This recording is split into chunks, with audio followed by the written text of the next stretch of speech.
made it. It's Friday. And in celebration of us making it to the end of a long week, we here at the Todd Veinotte Show have a fabulous Friday edition all set for you today. Welcome. I'm Dan Alstrand, and it is a bit of an easy commute for you out there this morning. Wednesday took me 40 minutes to drive from my building in Clayton Park to the radio station. 40 minutes. 4-0. Today, 17. I'm not sure if people are taking today and Monday off in advance of Remembrance Day, but it was a pleasure to drive to work today. And it was sunny, and everybody seemed to be in a better mood when there's just not all that traffic congestion. Allister Aalders will be joining us in hour 3 of the program today with the latest forecast for the weekend, and we'll get an update on Tuesday's weather. For those of you who are planning to attend a Remembrance Day service, and I encourage you, there are plenty of them out there to get out and go down to a cenotaph, the closest one, or one that you frequent, and take part in the service. We'll get an update on what you can expect weather-wise on Tuesday with Allister Aalders in hour 3. Tim Houston, and I've been critical of the Premier. I don't think there's any secret about that as of late. But he put out a post yesterday that I absolutely wholeheartedly agree with. It reads like this. It says, "It's come to my attention that earlier this week there was an order issued prohibiting individuals working in certain court facilities from wearing poppies while on duty in those locations.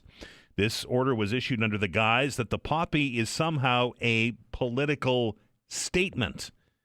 The Premier writes, "This is disgusting. The poppy is not a political statement. It's a symbol of remembrance and respect for the fallen of those who served and continue to serve our country.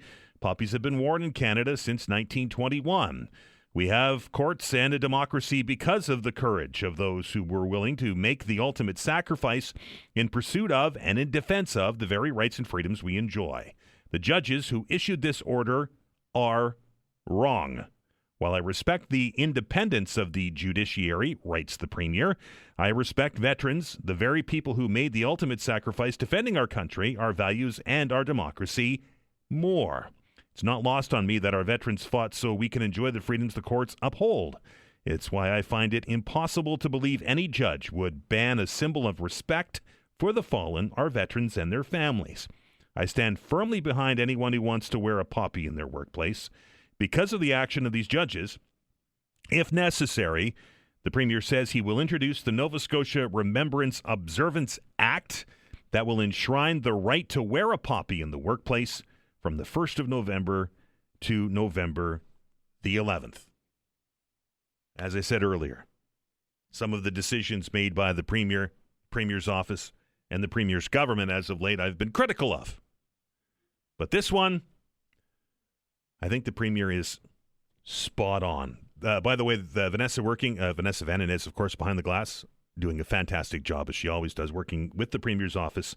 To have him join the show, hopefully sometime this month in the coming weeks, and hopefully he will agree to come on, and we can ask him some questions. So lots to talk about, of course. We're going to do the Friday Free-for-All in hour number 2. That might be something you want to talk about. Is the poppy a political statement? It's ridiculous to even think of that, isn't it? Anyway, might be something you might want to discuss. Also, some more goings-on in Ottawa. We saw another Conservative MP leave the government or the Conservative benches. Alberta MP Matt Genereux announcing yesterday that he's leaving the House of Commons altogether. He said it had nothing to do with crossing the floor or any coercion, I think the word he used was, on behalf of the Liberals. He's just decided to tender his resignation and leave politics. Pierre Poilievre put out a tweet yesterday congratulating him on a successful career and wishing him the very best. I don't buy it. I think that the timing is too suspect. I mean, why the day after Chris D'Entremont crossed the floor and the day after the budget? Why not when the session started? Why not when why run for the last election? It wasn't that long ago. Now, we don't know all of the inside of that, but it certainly is raising more questions about the Conservative caucus in Ottawa and perhaps the leadership of the aforementioned Pierre Poilievre, something you also might want to talk about today when we do the Friday Free-for-All. Hope you're having a fantastic day. This story, you heard it on the news this morning. The Nova Scotia government being urged to reverse a provincial health authority decision to close a publicly funded infant feeding clinic that offers new parents lactation and other breastfeeding support. Maela Lopez Rodriguez says she wouldn't be able to breastfeed her 3-month-old son today if it weren't for the care she received from a nurse practitioner at the clinic. She says she worries about the loss of this resource will impact other families when it closes at the end of 2025. She and 3 other mothers from the area say staffers at the clinic recently told them that the walk-in part was slated to close. The minister telling the Canadian press she's just learning about the health authority's decision and has asked for more information. We're very pleased to welcome to the show on the Fabulous Friday edition, co-leader of the Liberal Party here in Nova Scotia, and that's Iain Rankin. Iain, how are you? I'm great. Happy Friday, Dan. Happy Friday. Let's start with the poppy thing. Do you agree with the Premier that this thing isn't a political statement and you should be allowed to wear it wherever? No, it's not a political statement, so I agree with the Premier for sure. The poppy really represents remembering those that paid the ultimate sacrifice. So that's something I think we remove politics from, and the courts are owned by the province, and I think there's a role for the government to step in here. So agree. It's a Canadian that really wrote the poem on Flanders Fields where the poppies grow. So I think it's a very Canadian thing, a very human thing to do to respect by wearing the poppy. It's the least we can do for those that served. And again, we agree with the statement. Mr. Rankin, you have some concerns, as I read earlier, a number of parents in the community have about this breastfeeding clinic that is going to cease operations soon. Yeah, so I actually learned about this from a constituent that shared it online, the poster, which says that the clinic will no longer operate as of January 1st. And speaking to people actually very close to me that have used the service and others, how valuable it is. And so what happens is it leaves families without that support, and then they have to seek out care that they have to pay for. So this is something that we believe should be publicly accessible to families. And everything I'm hearing about it is that the clinic has been a resounding success, that many parents have gone in there, and it actually needs more resources. So we were thinking about the value of this clinic and asking the government to put more resources into this, and they went the opposite direction. They were actually removing the service altogether. And the nurse practitioner that has done the work there, people can't say enough positive things about. So it's really, I don't know why they would do something like this. Hopefully it's something at an operational level that the Minister of Health will step in and make the decision to put that service back in place so that parents can really get the care that's so critical postpartum with their babies. And it's all about mental health, it's about food security, it's about supporting families. Makes one wonder why the province would decide to stop something that's helping so many people. Exactly, and it's hard to speculate why that is. Obviously, there's a budget savings when they reduce services like this, and they would probably, I'm looking at some of the comments from the Health Authority that they can get care elsewhere, and you know, there's the problem with saying that, you know, you go to your doctor and ask for it. They're not trained to the extent that this nurse practitioner is to deal with tongue-tied and things like that. And so I think if you just look at the overwhelming comments from my post about this and how we're fighting to get it back in place, many mothers have accessed this support, and they've called it a lifeline for their child, and I think it's something that needs to be put back in place. I think it's a no-brainer, and we're there to augment the voice of advocates and those that have used the service. Minister telling Canadian Press, Iain, that she was just learning about it and would take a look at it. Does Nova Scotia, and this is just because I don't know, does Nova Scotia Health make a lot of issues when it comes to services that they provide without the ministerial oversight or without the minister knowing what's going on? Well, it's such a huge organization, Nova Scotia Health, and it's a positive sign that the minister is going to look into this. To be honest, I think that's showing that she's interested in trying to figure out why the decision was made at an operational level. I think that it's something that she could reverse quite quickly, though. So my understanding is there has been letters sent in to the department, though, in advance of us asking for the infant feeding clinic to remain in place. And so this is pointing out one gap of many gaps within the healthcare system, and the IWK Foundation put out a big comprehensive report speaking to this and how there are so many gaps when it comes to women accessing healthcare. And this is even more problematic because those that are most vulnerable that shouldn't be paying out of pocket to access lactation consultants have no place to go. And so the evidence is clear about the value of breastfeeding. Many experts know much more than me about that, but there are mothers that leave the IWK, the vast majority of them intend to breastfeed, and then a lot less of a percentage end up doing that. They need that support, and this is a gap that is worth filling. Ian, now while I got you on the phone here, I know that you've been keeping a close eye on the goings-on up in Cape Breton at West Mabou and that proposal for a golf course on that park. The province announcing earlier this week that they're protecting a bunch of different areas, some in Cape Breton, some right across the province, and expanding parks and creating wilderness areas, but nothing mentioned about that park. Are you as concerned as are and my callers are about the fact that, even if we're protecting property or protecting land and designating them that as a park, that development can happen inside them? Yeah, advocates are definitely criticizing this for good reason. So it's been over a year since any land has been presented for protection, and this is probably the smallest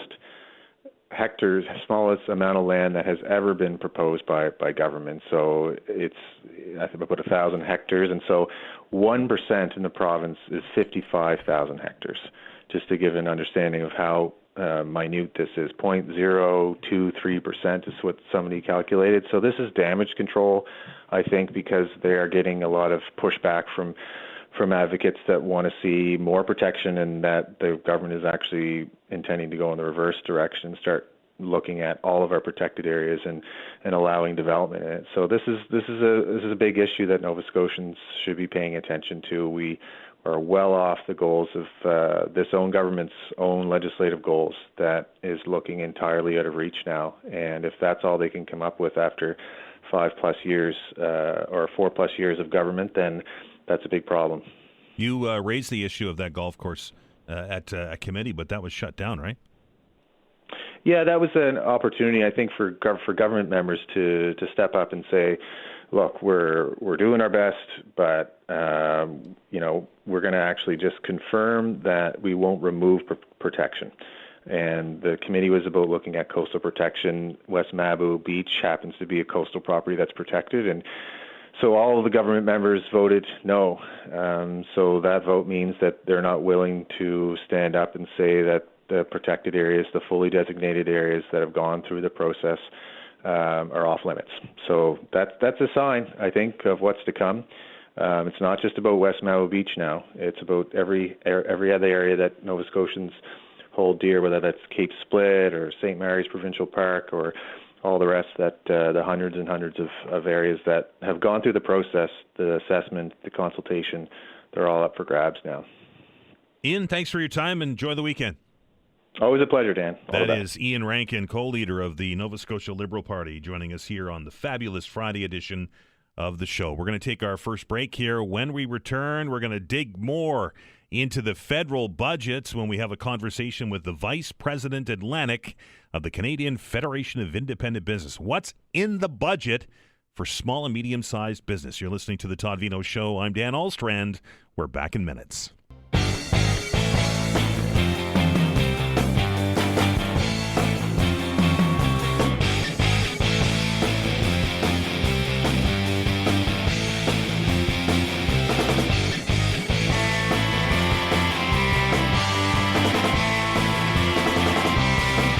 Welcome back. Federal budget week, and as I've said several times throughout the week, it's such a large document, and there's so many different facets that are associated with a budget, and particularly at the federal level, that new stuff kind of filters out as we move along, and we try to get as much perspective as we can on it for you, so you get an idea of what it exactly means. I don't think I'm speaking out of class to suggest that most Canadians, the very first line that they look at is to see how much their tax goes up, right?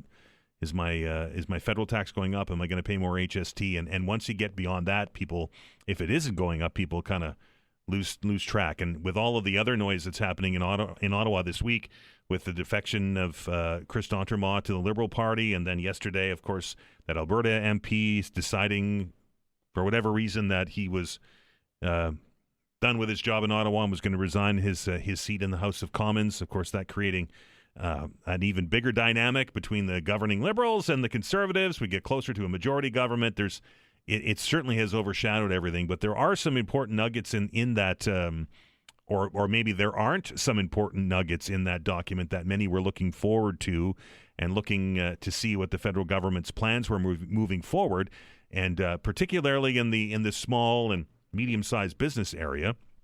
And we're very pleased to welcome to the show to give us his thoughts on what was in and wasn't in the federal budget is Louis-Philippe Gauthier, the Vice President of the Atlantic for Canadian Federation of Independent Business. How are you?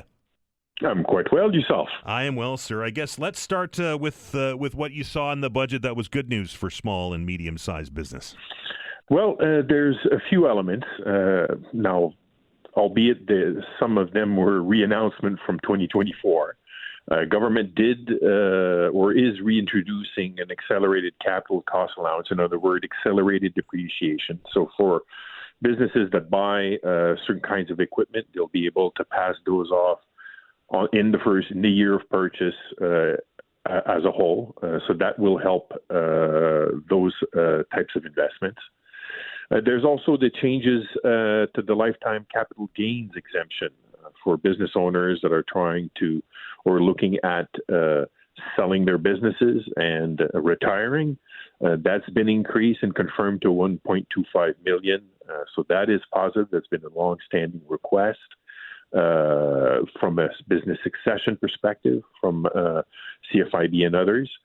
And there's also a move to remove the taxes from the carbon tax rebate. Some of your listeners would have received personally carbon tax rebate. Well, there were also rebates going to businesses. And unlike the rebates going to consumers, the ones for businesses were taxable. So they will be making them non-taxable, which then makes it fair for everybody. So those are three of the positives, if you will, and I'll put those in quotes. It's the devil in the details, right? I agree with you about re-announcements. It tends to be the political playbook for a government these days at just about all levels of government, right? They make a big splash about something that they've already made a big splash about. Well, it's a way of doing things, I would say. It's not necessarily interesting for those that are looking for things that are new. That's for sure. But talking about new things, well, there are the big investments in the Building Communities Fund, all the housing push that the federal government is going to do. Now, there is one star next to that, though, is that it would be focusing on projects that are using unionized labor. And as you're probably aware, the majority of small businesses are not unionized. So how will that work out over time? And will government adjust its goals in that matter to make those projects available to small businesses is entirely a question at this point. There's also all the question of the tariff response from with the situation with our neighbors to the south. There's $1 billion that's been announced in regional tariff response, and part of that money is being managed by ACOA. Well, there's agencies like ACOA across the country. And based on the feedback we're getting from our members, they're going to have problems and difficulties in accessing those funds. So that's another area where we'll have to continue to push. And when it comes to, well, where's the relief for the right now? Right. Which is the reality of small businesses is the same one as consumers. Consumers are under cost pressures. Businesses are also under cost pressures. We're seeing it through our numbers consistently on almost every element of the books. There's not really any short-term or medium-term relief there. There's nothing on the taxation end. It's this budget seemed to be very strategic in thinking, and when you say strategic, it means long-term thinking. We're talking 5, 10, 15 years down the road, and not a lot of things included in it, particularly for small and medium-sized businesses that are going to help them in the next month, 2 months, 6 months, 1 year. That's true. And the question over time will be, well, even with, let's say, the accelerated depreciation that's been put in place, our members, through the data that we're collecting monthly, is clear. They don't necessarily have the money to be able to invest. So where will the money come from? The economy slowed down. Everybody would recognize that. The biggest constraint on growing their businesses right now is in relations to sales. In other words, local demand. People are watching their pennies, hence they're spending less, and businesses are making less, and their costs are higher. So where are they going to find the money to reinvest, to grow their businesses, and or to increase their productivity? That follows along the line of the question mark that I'm currently drawing in the air. And we're getting closer to the Christmas season, right? It gets closer every day, it seems, and we're almost halfway through November already. Of course, that a busy season for many, I would imagine, of your members. What's optimism like in your membership as we head into the busy season?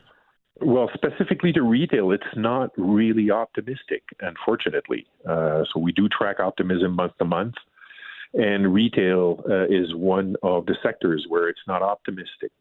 So what will happen? It'll all depend on consumer spending. And unfortunately, or as usual, I should say, time will tell. Are the sales going to be there? And I guess it's a great moment to remind people, whenever that you have a dollar, be a conscious consumer. Think of your small businesses locally. And every dollar that you spend locally, well, it's 66 cents stays in the local economy compared to 11 cents if you spend it at the big box store. Crystal balling, what are you expecting for 26? Are we going to see an improvement, or is it still way too early to say that? I'll leave the crystal balling to others. My crystal ball is a permanently shaking snow globe, so it's kind of hard to see through it. But the current optimism levels aren't that positive, and the forecasts that our economists are doing from a GDP growth aren't necessarily that positive until the end of the year. But hopefully, consumers will be conscious consumers and help out as much as they can by thinking local. Appreciate your time today.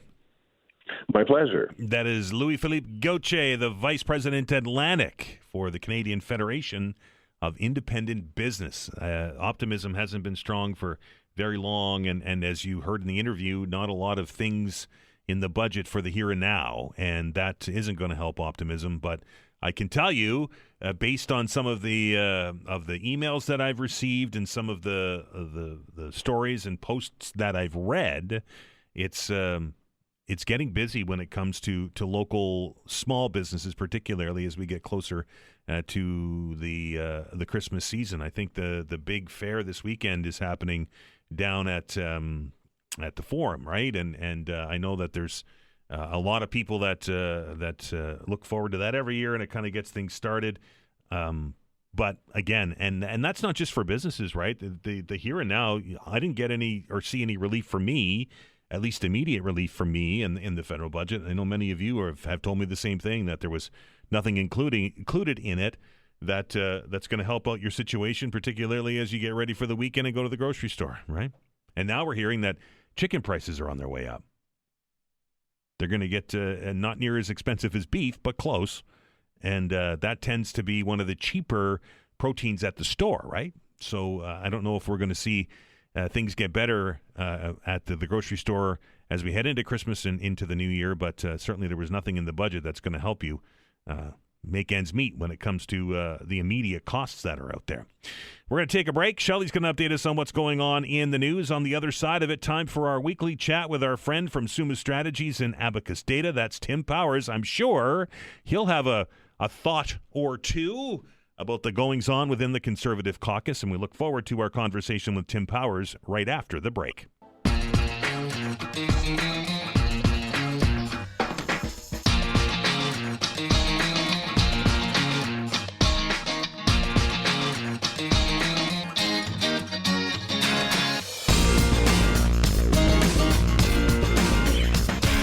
Welcome back. It is the fabulous Friday edition of the program. Well, we heard that the federal deficit was going to balloon. It did, $78 billion. We heard that the military was going to get a shot in the arm. It did, I think $81 billion there. We heard that the civil service was going to get a haircut. It did, 10% over a few years. But all, and I can put an exclamation point on the all, of the talk this week has been on Chris D'Entremont from Acadianapolis here in Nova Scotia and his breakup with the Conservatives and his new dance partner, the Federal Liberal Party. I'm sure that our next guest, Tim Powers, has been watching this one very closely. Have you not, Tim? No, I took the week off, Dan. Yes, of course. I've been watching it.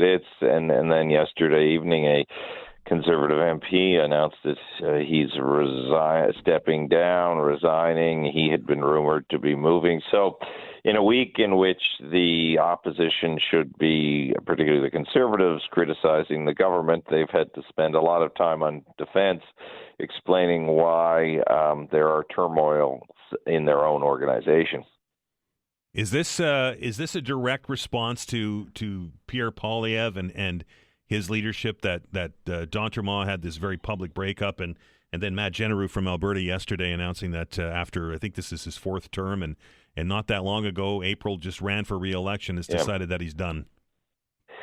I think that's a huge part of it. Look, the critics of Mr. D'Entremont will say he's being selfish and he's moving and he's doing this because, he's acting in his own self-interest, and that is the normal criticism that comes when people from one side lose an MP. On the other side, as the Prime Minister said, oh, this is great, he's doing it for country and community.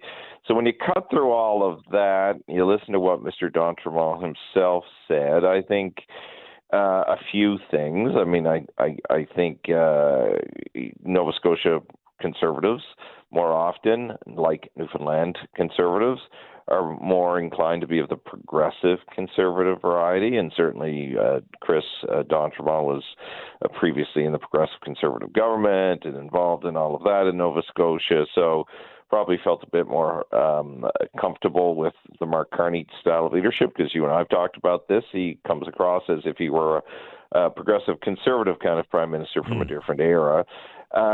So it probably made him easier for him to move over. Poilievre, as you know, has had some dust-ups with Tim Houston before, and one of the criticisms of his leadership, which we discussed a few weeks ago, was, the style, the tone, the approach, the take no prisoners attitude. And, I take Mr. D'Entremont mostly at his word on all of this. I have no reason not to.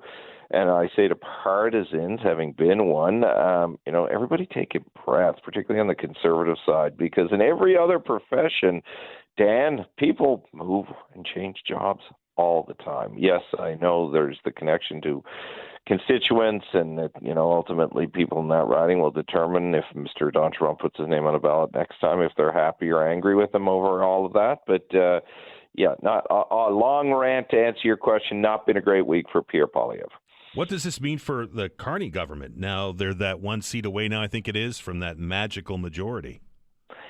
Well, still two technically, right? Because Matt Genereux is resigning. He's not going to the Liberals. So they're still 2 seats away from a majority. But in the immediate term, it would appear that it means they're 1 vote away from getting the budget passed. There were 3 votes related to the budget last night that all got defeated because they were brought forward by the opposition, so the government will hold.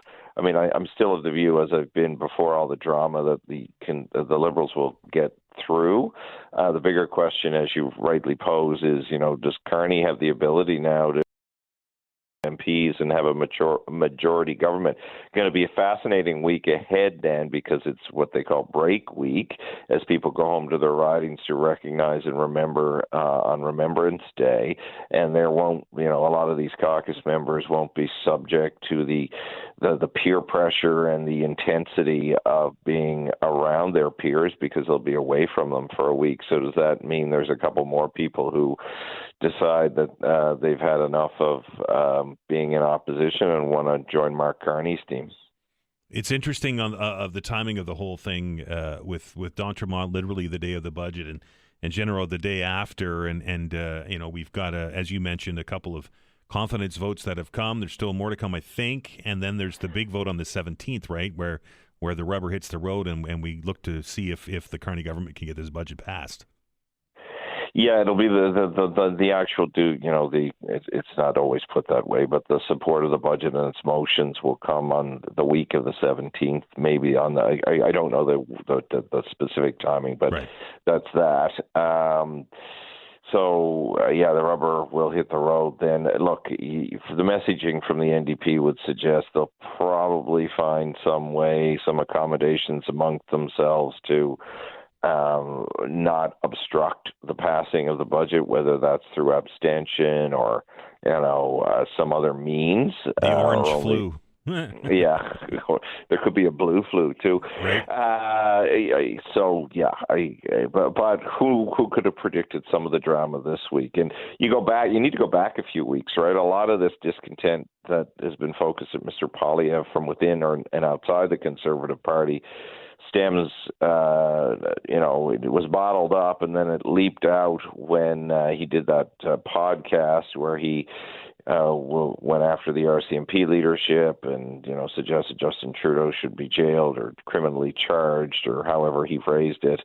And it went quiet for a couple of days, but you remember there were stories about MPs wanting to leave then, and then all of a sudden, lo and behold, and clearly it was staged. Mr. d'Entremont's no fool. The Liberal government aren't naive. Mr. d'Entremont coming over the afternoon of the budget was not by accident or happenstance, and it's thrown the Conservatives into a bit of a spin. They screwed up an opposition motion because they were a little off their game, and now they're just trying to figure out where they're going. That's not to say everything is dire, but certainly the circumstances for them are much more challenging than they've been in Mr. Poilievre's leadership. Is this change the dynamic at that leadership review in January now? Could. Look, if Pierre Poilievre loses more MPs and somehow Mark Carney walks away with a majority government because people left and they are telling the public that they're leaving because they don't like the leadership of Pierre Poilievre, you have to be kind of foolish not to assume that even hardcore party members will say, all right, is there something here we need to address? So it's not helpful. I mean, he would still win today. I keep saying that, but with each passing day and each wound, it gets a little tougher. And there is really, the benefit he still has is there's nobody who's officially emerged as the counterweight, to Brian Mulroney, to Joe Clark in the 1970s, or Paul Martin to Jean Chrétien in the 2000s, or Pierre Poilievre himself to Aaron O'Toole not that many years ago. The budget itself, Tim, we were almost done, and we haven't even talked about the budget. Was there any major surprises in there for you? Was there something that you think was missing? Look at it like a deficit number, but I'm old school. So, but I think the hype of it being generationally changing was probably a little overdone because, to be fair, they are going to be generational changes. They're not going to happen in one budget. But, no real big surprises in there, Dan, and I think that's also why it'll probably pass. There's enough in there for enough MPs not in the Liberal Party to find a way to give the government at least a run while they implement the budget. What a difference a week makes in federal politics, right? Earlier this time last week, we were talking about the budget failing and the potential of a Christmas election. Yeah, but you and I have been guarded in saying that was unlikely. But right. Yeah, who would have expected some of these twists and turns? But I still think this will be the fascinating week as MPs go home and have time to think and reflect and potentially be seduced by the Liberals if they're so inclined. Some may take a walk in the snow. You never know. Well, and it is snowing, so in different parts of the country, so that's possible. Tim, I appreciate your time, sir. Enjoy all of the fun and frivolity of federal budget time, and we'll chat next week. Okay, buddy. Take care. Bye. That is Tim Powers from Summa Strategies, Abacus Data. The political watchers and political scientists will tell you that a week in politics is a lifetime, and this week certainly puts the exclamation point on that. Taking a break. When we come back, a conversation with the president of the Nova Scotia Teachers Union, calling for plans to make sure that schools are safe as we're in this building boom here in the province. Peter Day will be your guest. We're back in minutes.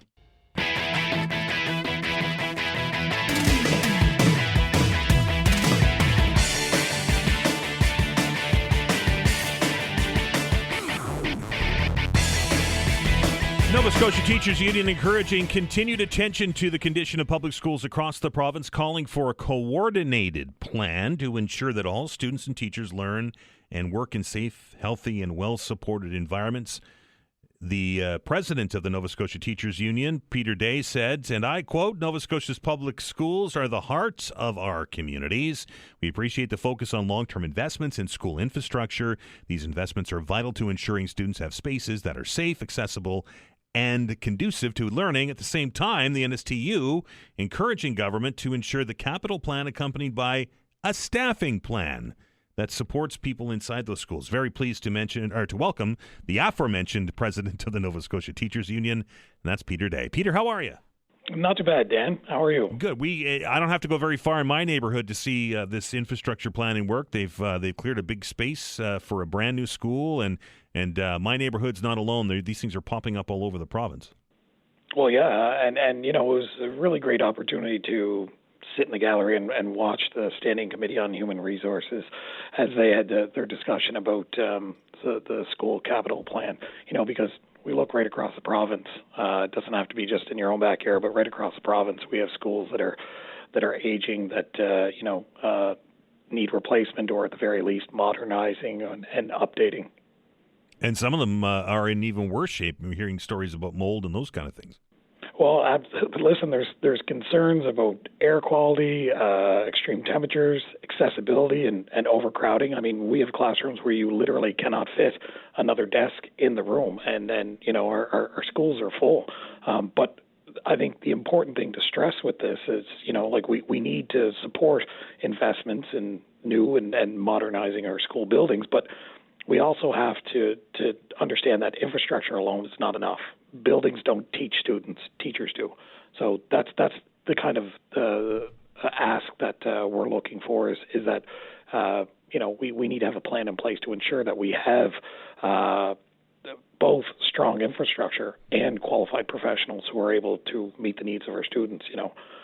Peter, how are we doing on the teacher front? We often hear stories that there's a shortage of teachers, or at the beginning of the school year, there's some shuffling that goes along in order to meet the demand. Well, we know that there's a teacher shortage in Nova Scotia, and not just Nova Scotia, right across the country. There's a need for qualified professionals, who have the educational pedagogy to ensure that the students' needs are being met. It's a very real thing. We need to have a plan to focus on not just recruiting teachers to the profession, but retaining the ones that we have. There's research that has been done that shows teachers are leaving the profession within the first 5 years of their career. And I'm not saying that they're just leaving Nova Scotia. They're leaving the teaching profession. Is it because of workload? Is it because of safety concerns? A combination of everything? I think it's a combination of things, but most importantly, it's working conditions. Right. Our teachers are struggling to meet the needs of their students in front of them. Teachers become teachers because they love what they do, and it's really heartbreaking when you're not able to address all the needs in front of you, and more often we are seeing more complex needs in our classroom, and the teachers aren't really getting the supports that they need to ensure that they can meet the needs of the students. Are they building the schools in the right spots? I hear that sometimes there's maybe some politics behind school locations. Well, pick a spot in Nova Scotia, and I can tell you that's the right spot. Right across the province, our schools are outdated, and there are some are far more worse off than others. But this is a real thing that our buildings need an update in the infrastructure so that our students and our staff are in safe environments. You mentioned a teacher shortage across the country. Is there an ample amount of teachers coming through the pipeline so that we will be able to staff these schools when they're built? Well, here's the thing. If we're just pumping out teachers to throw them in a system where they're going to be overwhelmed and then end up leaving the profession, that's not really helpful. I think we really need to address is the working conditions, and that the teachers have the time and the resources so that they can do their job properly. And when I say the time, I mean the time that they need to make connections with students so that they can address those needs. And when I say resources, I'm talking about human resources. We need specialists that don't have unrealistic caseloads, or whether it's our school counselors or speech language pathologists or school psychologists. Our students are coming to school with a variety of needs outside of curriculum that they're struggling in our schools. So to just pump out new teachers and throw them in a system to get grinded up, I don't think that's a really safe plan to continue to do. As the minister, you've obviously had discussions with the Minister of Education on this. Have you obviously relayed these concerns to the ministry? Absolutely. I mean, I had the opportunity on occasion to meet with the minister and sit down and have those discussions, and express the very real concerns. Is it a matter of just not enough teachers in the system that contributes to this lack of time that you're talking about, or is it because of the different things that are being loaded onto teachers' plates these days? I think it's many of those things, but you are right. There's more and more responsibilities that are being downloaded on teachers, which takes away from their ability to actually do their job of teaching the curriculum. More often we have teachers who are the sole source of solace for many of our students, right? Our students are coming in with more complex needs than ever, and we need to have the resources in order to meet those needs of the students. Obviously, we'll keep an eye on this as we move forward, Peter, as these schools get built and more students work their way into the system. Well, yeah, and certainly hope so. To be able to go into a building where you feel safe, you know that the building is safe, and know that we have adequate professionals in the school that are there able to meet the needs of the students is vitally important. And again, we could pick. I know that there's a number of schools that are being planned to build, with plans to build right across the province, but you could pick any spot. And I do know that there is some monies allocated for updating our schools, which is also important. But we need to ensure that those buildings are ready and able to be a safe environment for our school communities, and that we have them properly staffed. Peter, appreciate your time, sir. Enjoy the weekend. All right, thank you so much. That is the president of the Nova Scotia Teachers Union, Peter Day. Getting ready to take a break, get an update here on the news. On the other side of it, it will be time, of course, for the Friday free-for-all, as I like to say, often imitated, never duplicated. That being said, it's an opportunity for you to talk about whatever it is on your mind, something that we talked about earlier this week, something that we didn't, something you think needs attention. That's the beauty of the open hour. But I got to ask you the question about this decision in some Nova Scotia courts to forbid people from wearing poppies in their workplace. The Premier put out a rather long missive about it, and as I said at the top of the show, not a lot of things that Mr. Houston and I agree on these days, but we can agree on this one. Is the poppy a political statement? I hardly think so, and I'm curious to see what your thoughts are. We'll get into that. The open hour continues right after the news. The lines are now open, 902-405-6000 or 1-877-801-8255. The Friday Free-for-All is next.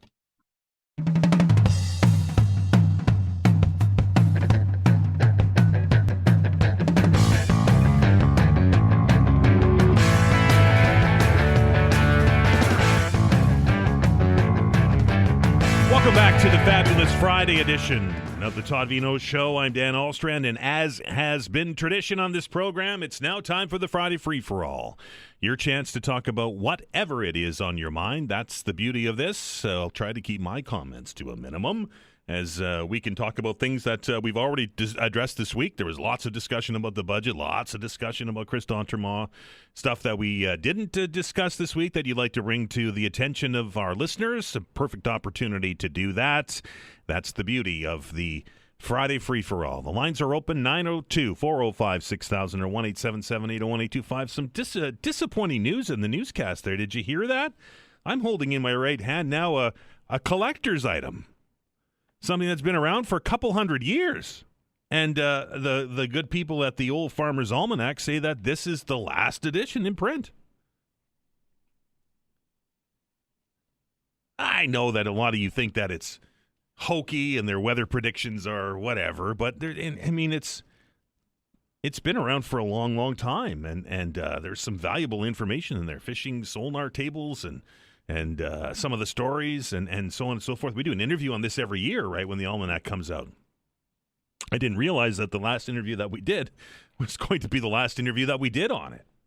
Anyway, I'm glad I kept my copy of it, because now in a couple of years I'll be rich because it's a collector's edition, right?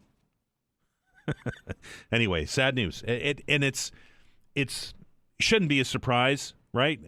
I was thinking about this the other day, and I know I'll stop talking very shortly, but I was thinking about this the other day about corner convenience stores and how vital they used to be to a community. I know some neighborhoods and some communities still have them and are frequented by them.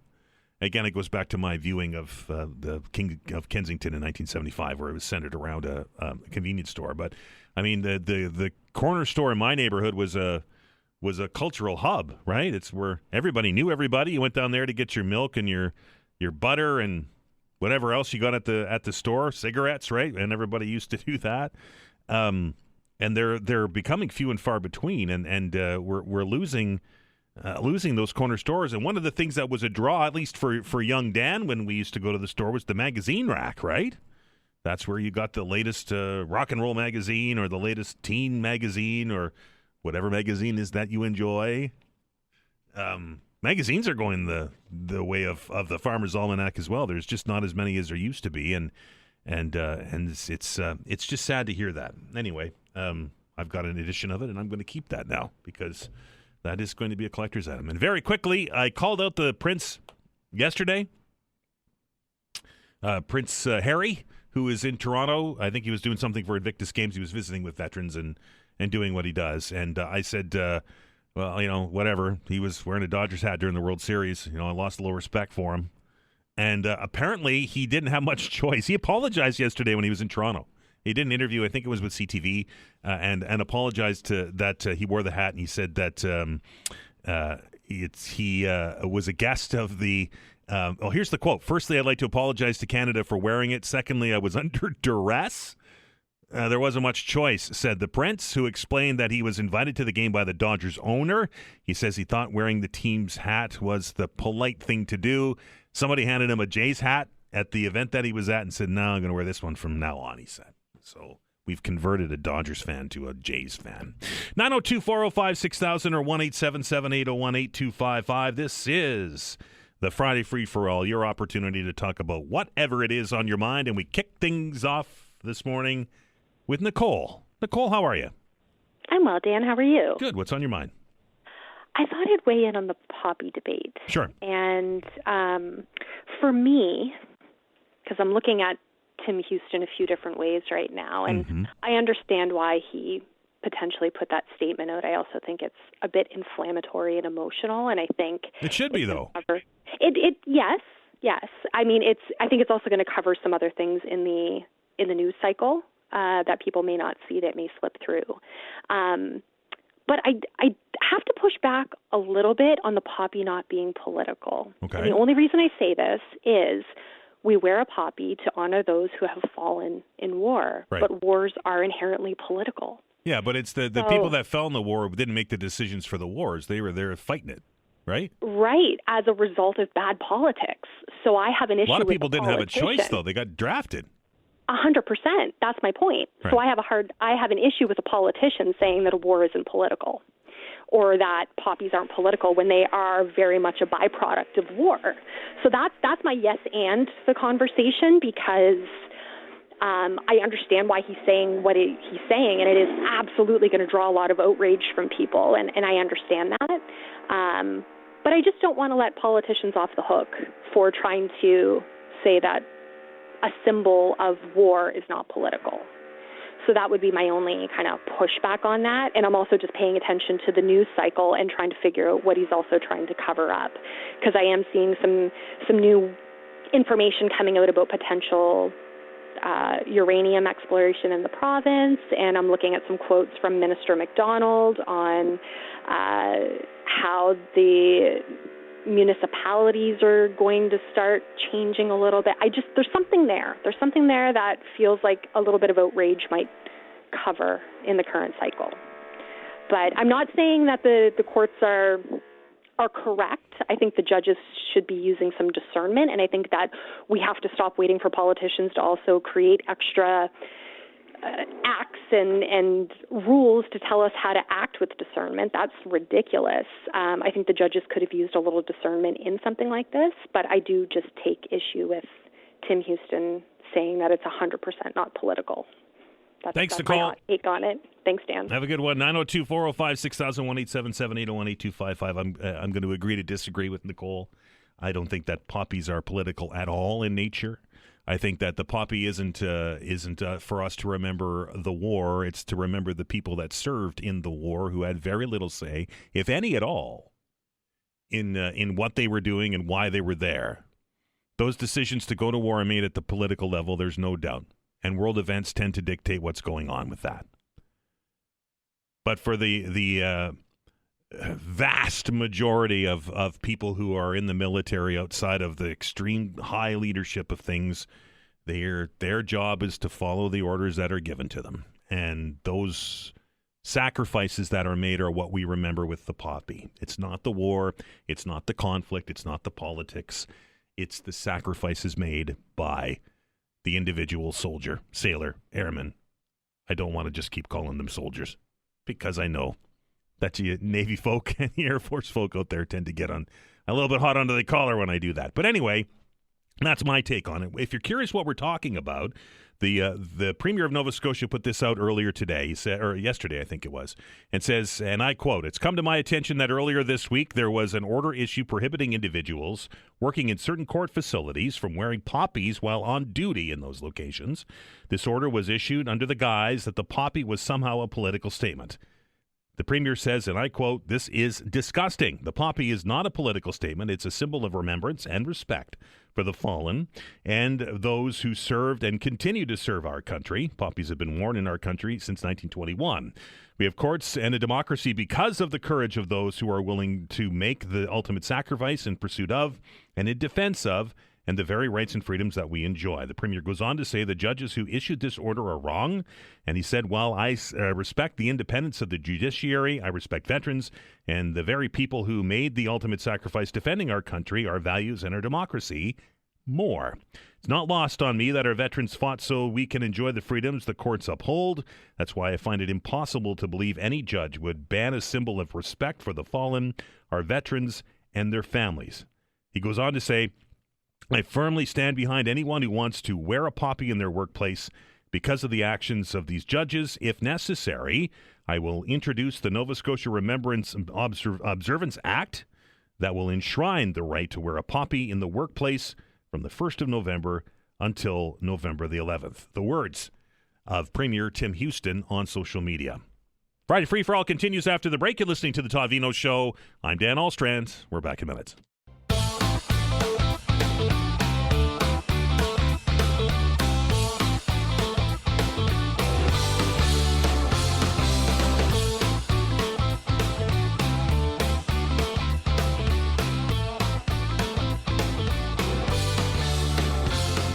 Welcome back. This is the Friday Free-for-All. The lines are open, 902-405-6000 or 1-877-801-8255. 8255, your opportunity to talk about whatever it is on your mind as we wrap up the work week. Let's head straight to the phones and welcome Gloria to the program. Gloria, how are you? Happy Friday, Dan. Happy Friday to you. What's on your mind? Thank you for taking my call. Nicole makes some very good points, but she's way off base on this one. I kind of thought you and I would be aligned on this one, right? We don't agree about much, but we do on this one. She obviously doesn't or hasn't experienced having anybody in the armed forces during the terrible years of war. I had a great uncle in the first war. My late husband at 18 was in the Battle of the Atlantic where I lost a cousin on the Valley Field. And, I respect everything they did. I respect our military today. And every time I see one, I say thank you. These are courageous men and women who put their lives on the line to go to war for us. And for us to even question the poppy thing, doesn't leave a very good feeling with me. So I think the Premier did the right thing. As do I. And, I wear my poppy proudly. And I wish I could do more. I had a veteran down at a store yesterday who wanted to pay for my things. He said, I'm a veteran. I said, you paid enough. Right. You paid by being there to protect us. And there's so many good veterans out there, and the First World or the Second World are almost all gone. But let's stand up and salute them. Wear our poppies proudly, and never mind questioning what the Premier had to say. So that's all I have to say, Dan. Have a great day. See you at Sullivan's Pond on Tuesday. Okay. All right. 902-405-6000, 1-877 801-8255. To the phones, and we welcome William to the show. William, how are you? Oh, good, Dan. How are you doing? Good. What's on your mind today, sir? Look, I want to echo everything that you and Gloria have said about poppies. I'm a proud Legion member. My grandfather was in World War I and II, which is specifically a point of pride for our family, obviously. Right. But the politics of poppies, watch CBC, and every single person's wearing a poppy. Not probably because they thought of it, they're probably told to wear it. And so the politics around poppies is if you don't wear the one, people, and that's maybe where the judge was coming from, is if the prosecutor has a poppy on and the defense attorney forgot to put a poppy on, is the jury going to be more in favor of the prosecution's argument rather than the defense argument? And that's a possibility. All I'm saying is there's more politics if you don't wear a poppy. I think everyone, regardless of who you are in society, can appreciate why we wear poppies, and I've already bought 4 of them. Yeah, and just for the public to know, if you use your tap card, it's a minimum of $5. If you buy a poppy in cash, it's determined on what you can afford. Okay, right. Just for sure. There we go. Thanks, William. Okay. 902-405-6000, 1-877-801-8255. To William's point, if the concern from the judge is that somebody might not have a poppy on in the courtroom and it could influence a jury, the simple solution would be to reach out to the Legion and have them put a box of poppies and have them available right there. And then it takes care of it. Right? 902-405-6000, 1-877-801-8255. Let's welcome Keith to the show. Keith, how are you? Oh, not too bad, Dan. Yourself? I'm well. What's on your mind? Well, I'm a proud veteran. Okay. During my time in the military, I actually walked in Flanders Fields. I went to the Flanders Fields Museum. Mm-hmm. So I have seen what the poppies represent over there. And as well, I was born in the same town as Colonel John McCrae. And I don't believe anywhere within his poem it mentions anything about politics. You got it. I agree with you 100%. I haven't done the Battlefields tour yet, but it is certainly on my bucket list. I'll tell you, you ever get the chance? Yep. It just It's unbelievable. And the way the people still maintain it over there is unbelievable. So, thanks, Keith. Appreciate it. I urge anybody that gets a chance to do it, do it. Absolutely. Thank you for your time. Thank you, sir. 902-405-6000, 1-877-801-8255. Let's go back to the phones and welcome John to the show. John, how are you? Yeah, I'm not doing too bad. I'm calling it concerning the poppy issue. Mm-hmm. I come from a family with a large military involvement. On my father's side, my uncle spent 5 years in Hong Kong as a prisoner of the Japanese. Right. Okay? He never got over it. Yep. He's seen so many people with him that died and got sick, and even when they were liberated and taken out, they couldn't get over the sickness, and many of his friends never made it. Mm. On my mother's side, she had 4 siblings. She came from a family of 14. And then the 4 siblings, they served in the theater in the Second World War. In my family, I come from 22 children. I have 21 siblings. I had 4 members of my family that served in the military. I'm saddened to hear that a person that would think that it's political, it bothers me. Yeah, me too. Because I've always, we have every Remembrance Day, I think of all the family members we had and the commitment they made. But we got to understand that's freedom of speech. You can say what you think. But I believe that person that called, the first caller, needs a lesson in understanding what the poppy truly represents and what people serving in the military truly represents, and she may have a better understanding. But the opinion she expressed saddens me that someone would think that way. John, I appreciate your call. No problem. Bye. 902-405-6000, 1-877-801-8255. My grandfather, all 5 of his brothers served in the Second World War. My grandfather was in the Royal Forestry Corps in Scotland, and then him and his brother, when the Allied invasion of Normandy was about to begun, switched over and got trained as infanteers. My grandfather, unfortunately, he was one of the regrets of his life was that he was unable to do that because he had a medical condition, so he stayed in the Forestry Corps. But his brother was at Juno Beach, and that's my connection to it.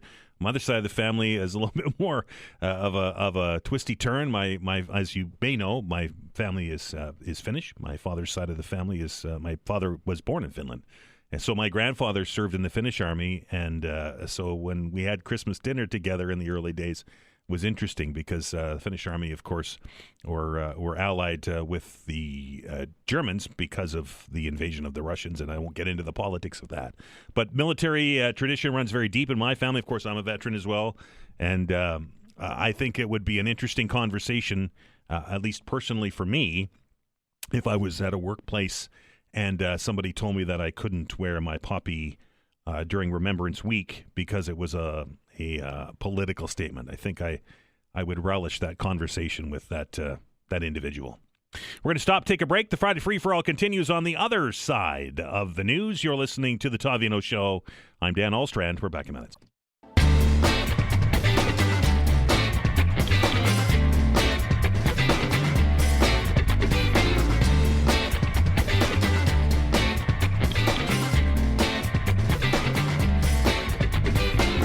Welcome back. Friday Free-for-All continues here on the Friday edition of the Todd Veinotte Show. Lines are open, 902-405-6000 or 1-877-801-8255. Lots of discussion about the poppy, and I've got a couple of emails I'd like to read to you today. This one comes to us from Joyce. Says, respect our military and honor the fallen. Wear the red poppy. Ian writes, I agree with Tim Houston on this. However, he should take the opportunity to make it a full stat holiday in Nova Scotia. And during the break, I dug into the act, and I'm not sure if how the declaration of stat holidays works, if that's a federal thing, and if that's the case, then Tim Houston can recommend that we do it. But we do have the Remembrance Day Act in Nova Scotia, and it says Remembrance Day must be observed on November the 11th, which makes sense. It says the act generally prohibits people from working, selling, or purchasing goods or real estate on Remembrance Day. For example, most grocery stores, big box stores, and retail malls must close November the 11th.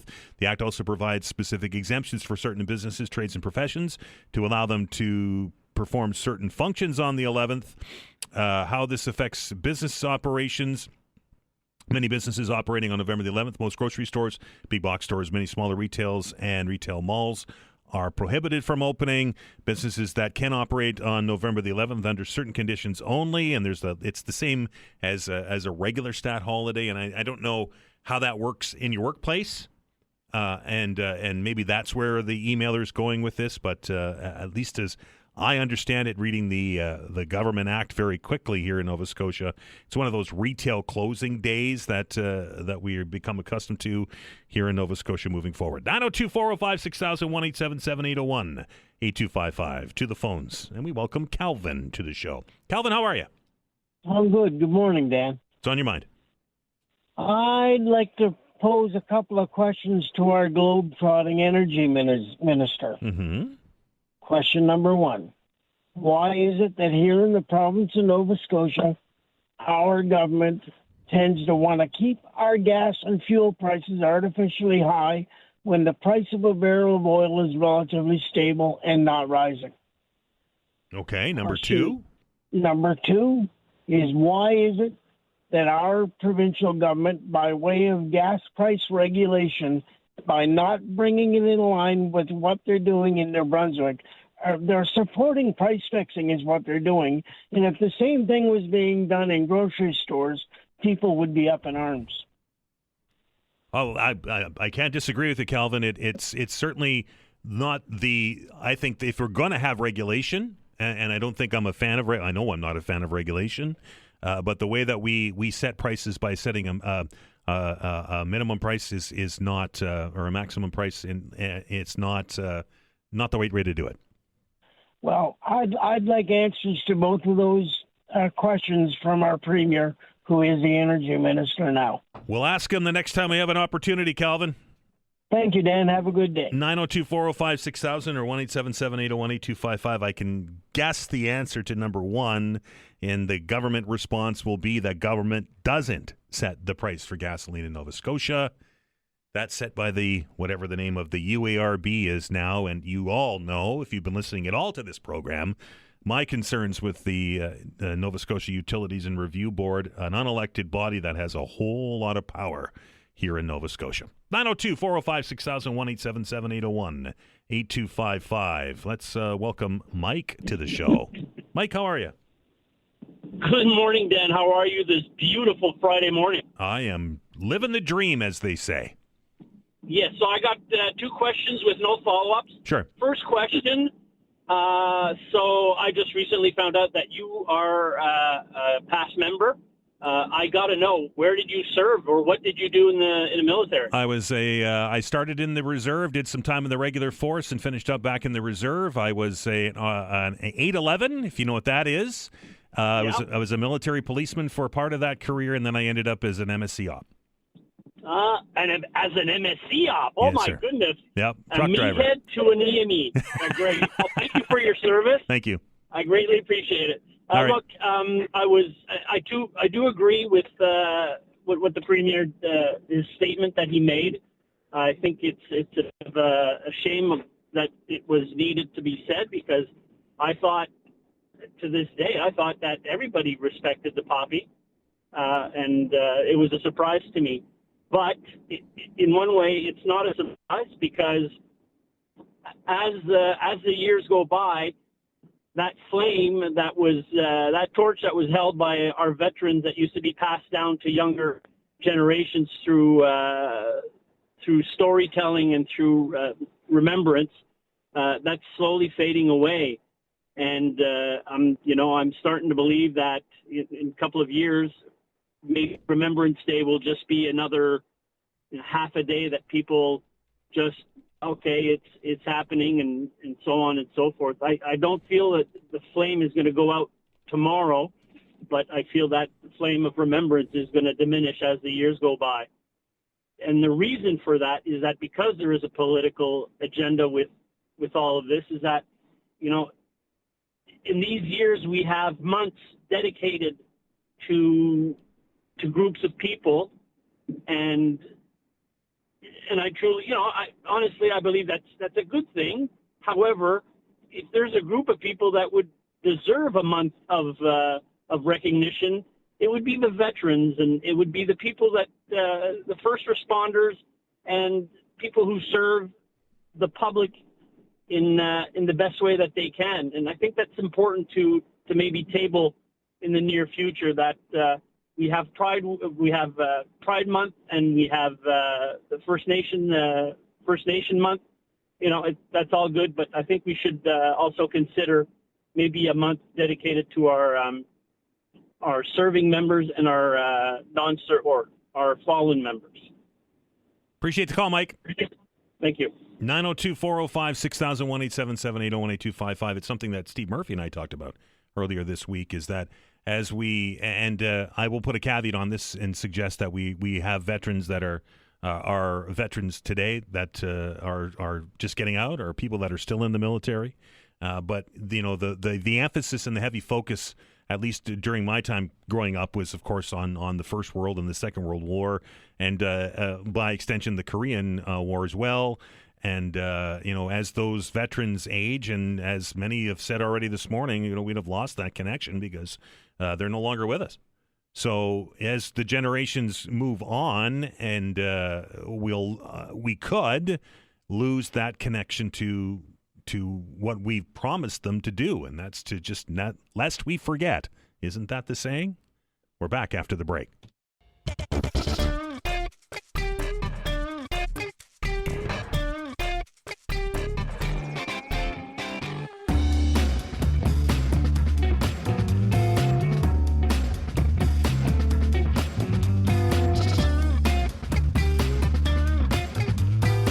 All right, welcome back. A few minutes left here for the Friday free-for-all. Your chance to talk about whatever it is on your mind. Lots of lines open.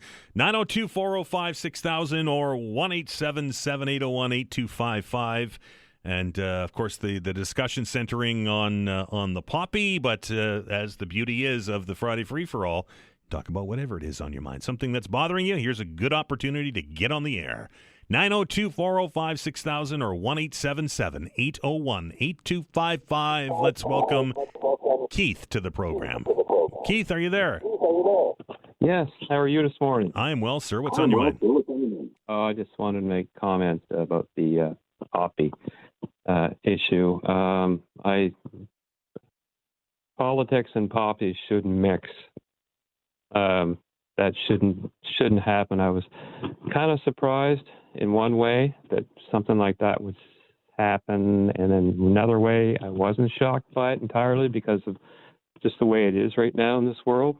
People getting their feelings hurt or whatnot. And I had a relative who was served in the Second World War, and he's no longer here, but I'm sure he would probably be shaking his head at this one. With the poppy issue, he was right in the middle of it. He was in France, he was in Italy, and he was in Holland. And he came out of it. He never got a scratch, but a lot of his buddies didn't make it. So I hear you. That's kind of like what I had to say about that. I think that's just should never have happened. I hope it never gets raised again about wearing poppies. I have a poppy year round. I've had it in my car now forever. And I just keep it there as a reminder of those people that gave us what we have today. And I really appreciate it. I appreciate your call, Keith. Thank you. 902-405-6000 or 1-877-801-8255. I think I've mentioned it a couple times on the air that the poppy is important. Full stop. The poppy is something that we should never lose grasp of. But what also is important is the work that the Royal Canadian Legion does, right? And that's what the poppy is for us to pay our our dues to veterans and to those that came before us, and all the things that you've all raised today here on the program. But when you buy a poppy every year, that money goes to help the Legion, who do some really good work with veterans and with other organizations in the country. So, as I said, I think I'm $15 in now because I keep losing my poppy, and you got to use the tap, and it's a $5 donation. And to be quite honest, it doesn't really. I mean, I'm happy to do it, but get out there and support them, and then they in turn will support veterans that are out there and may need some help, I'll say. 902-405-6000, 1-877-801-8255. Let's welcome Brian to the program. Brian, how are you? Pretty good. Yeah, I just want to say that I think history is not being taught anymore as far as I know in high schools. I doubt that the average high school student knows anything about the First and Second World Wars, and they take people like Churchill and Cornwallis as symbols of imperialism out of context of what's happening. The French were the first imperialists that took over North America, and the French, the English came after that. Halifax was settling to offset the Louisburg, which was a French military base at that time. And the First Nations people were in a hard place. The French were here first, so they tended to be on the French side. This is why they were fighting the English in some places, and why Cornwallis acted like he did. Didn't make it right. There's all out of context. I'm surprised that Churchill's statue is still standing. Nobody's trying to take that down because, of course, some people would like to see him taken down because he was a British imperialist. But he stopped Hitler from winning the Second World War, And nobody knows much about that. I was watching a series about James Cook last night. A lot of people want to take his statues down in New Zealand and Australia because, but he was a man who appreciated the native cultures that he encountered as much as he could, and but he was a product of his times, and he was one of the great cartographers of the 18th century, But nobody knows anything about that. They just see these people as symbols rather than as actual people who were living at the times they were living in, and it's taken out of context, That's all I have to say about that. My father was in the Second World War, and he survived obviously because I was born afterwards. But I don't know what they study in school anymore. It's replaced by social studies. So I think they do some work about these First Nations people, but I think it's out of context with the whole area at the time, between the French and the British, what was going on between those two, and how the First Nations were caught in the middle of the whole business. All right, Brian, appreciate it. Okay. 902-405-6000, 1-877-801-8255 doesn't make what Edward Cornwallis did right, no matter if it's the context of the time or not. But that's not what we're discussing today, and that's a topic for discussion another day. Today we're talking about remembrance, we're talking about poppies, and we're talking about the ability to wear one and what it stands for. I am curious, though, from what Brian said, and it has been a minute since I was in school, and it's been a minute since I was in high school, and I was educated in another province. Maybe somebody out there that's listening is a teacher and can tell us if Canadian history is taught still in high school. I think it is. It used to be a required course to take, and if these things are being addressed, because to be quite honest, I don't have any children, so I don't know if they still are or not. 902-405-6000, 1-877-801-8255. Let's welcome David to the program. David, how are you? Not too bad, sir. How are you? I'm well. What's on your mind? Remembrance Day, you should know this. Why? All the years, I remember it used to be red and green. Remember? Yeah, the middle of the poppy is what you're talking about? And then they switched it over to red and black. Now, my understanding, David, is that it originally, when they were first started was it 1921 when we started doing poppies in Canada, that the middle was black. Then it was switched to green to commemorate the fields of battle, and then I don't even remember when it happened. And then it was changed back to black to go back to where it was. That's my understanding, anyway. What I understood also was that why it was black was because there were so many people that were killed over there, and the blood that that was around was so dark. Hey, when we switched it over to black, remember all the people that died. That's what I remember. All right. Well, appreciate it, David. Okay, thank you. 902-405-6001, 877-801-8255. Let's get back to where we are here. Nicole, of course, was kicked off the top of the show and sent me an email, and I think it only fair that I read it. And it says, "Hey Dan, I feel like I was slightly misunderstood, so I want to be clear about what I meant. I'm not against people wearing poppies, and I deeply respect those who serve. My own family has strong military roots. When I graduated high school during 9/11, where many of my classmates were recruited to go to Afghanistan, I've seen up close the cost of war on those who come home. What I said was that I take issue with politicians claiming a poppy is not political. Wars are, by their very nature, political. Poppies remind us of the human cost of those political decisions. That doesn't make the symbol divisive. It makes it meaningful. Remembering the fallen requires us to remember the context in which they fell. To me, honoring our veterans also includes being honest about that. Thanks for your time as always." And that is from Nicole. Vanessa did some research during the break, and we were talking about having months named after, or a Veterans Month, so to speak. And Vanessa very busily getting onto the keyboards and digging into that, and apparently it already exists. Yeah, so in November is Military Appreciation Month in Canada, which also encompasses Veterans Week from November 5th to the 11th, and then culminating into Remembrance Day, November 11th. They also have Indigenous Veterans Day in November. They do. On November 8th. Yep. And throughout tomorrow, November is Military Appreciation. So yep. We do have it. Absolutely. Appreciate it, Vanessa. Vanessa, as always, fantastic job, right? Just has those fingers just a-flying. Last word today, that goes to Al. Al, how are you? Hi. Great. How are you? Good. What's on your mind?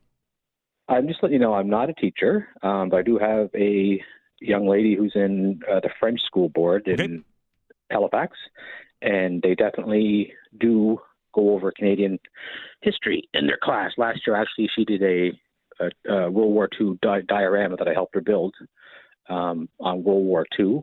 And every morning at their school, they have "O Canada" played on the mic, and everybody has to stand up and sing "O Canada," which I think is great. Yeah, we've been doing that for a long time. They did that when I was a kid. Yeah, and we did too. But I don't know if the provincial school board does that or not. I don't know if anybody else can chime in, but the French school board does. And I had a great uncle who gave his life in France in World War II, and luckily for me, I got to visit his gravesite this past summer in France. Yeah, it's something, as I said earlier, is on my bucket list. I haven't been yet, but I intend to when I get a couple of minutes to do it.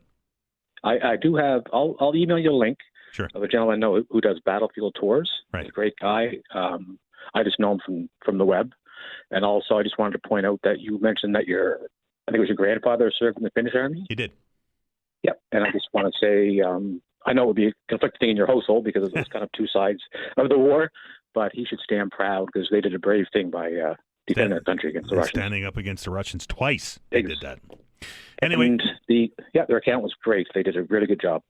Al, appreciate it. Thank you.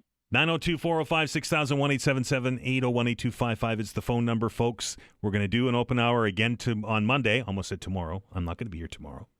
Nor is Vanessa. We'll do it again on Monday, and I look forward to having your comments here as we move forward. The show continues. We are going to take a break. We're going to get an update on what's happening in the news. On the other side of it, we're going to continue the focus on Remembrance Day. It's going to be kind of unique, I think. We haven't done this a lot. We're going to bring somebody into the studio here who has penned a song for Remembrance Day, and we're going to try and see if we can get him to play a few bars of it here on the show. Jason Brown, by the way, is a math professor at Dalhousie and breaks down music into mathematics. It's fascinating, and we'll talk to him about that, and we'll get him to play us a bit of his tune called Pebble. That's going to happen when we come back from the break. You're listening to the Todd Veinotte Show. I'm Dan Alstrand. We're back in minutes.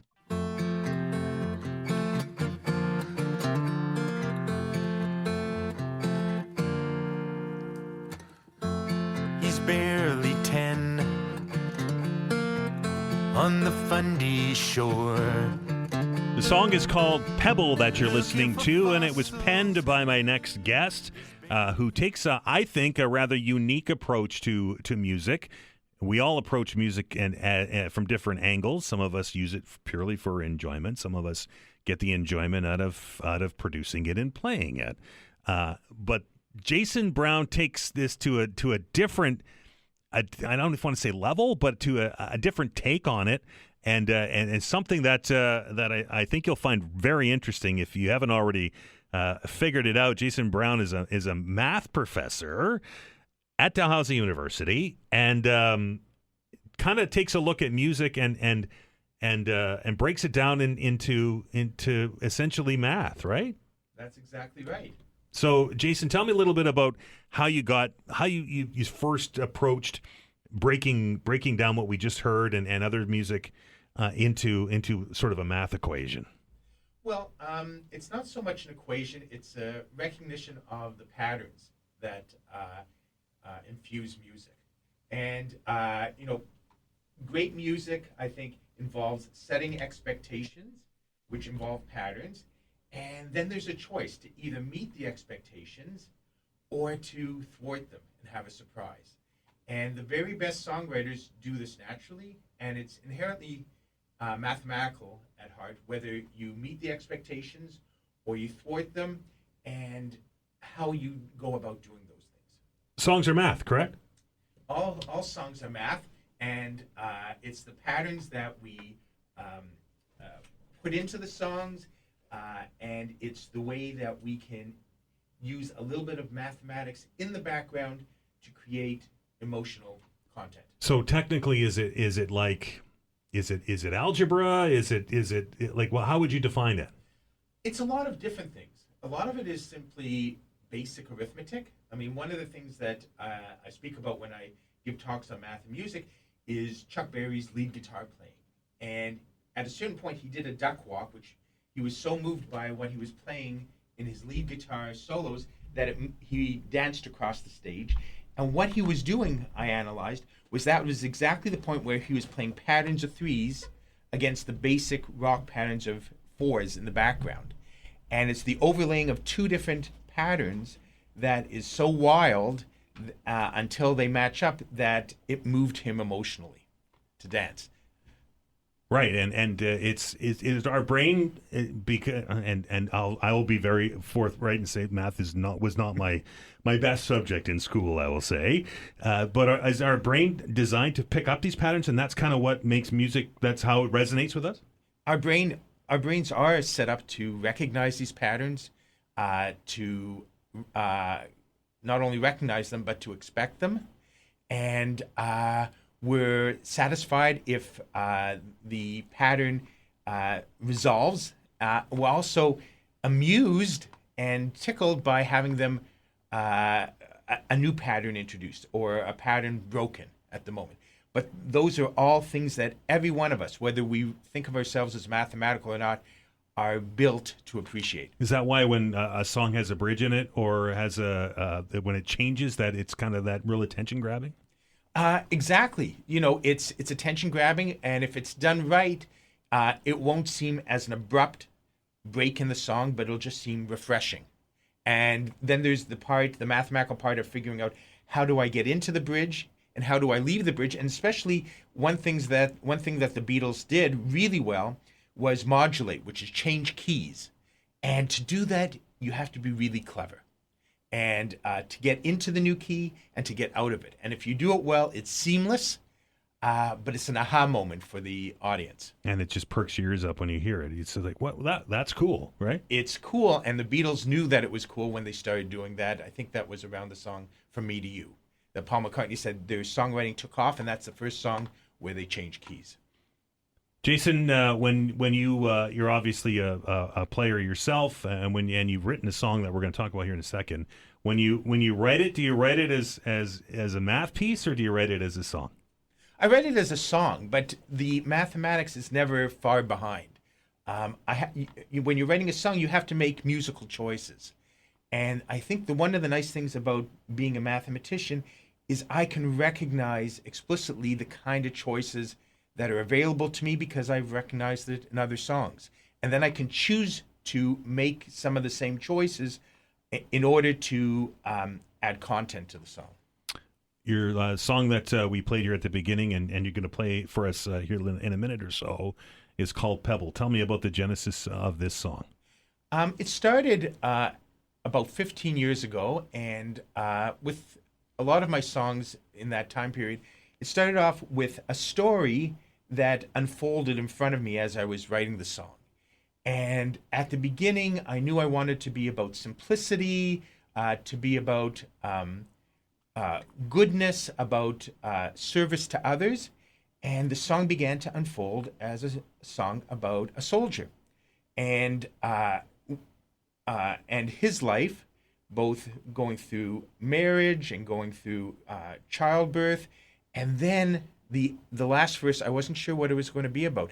And all of a sudden, it played out before my eyes as I was writing the song.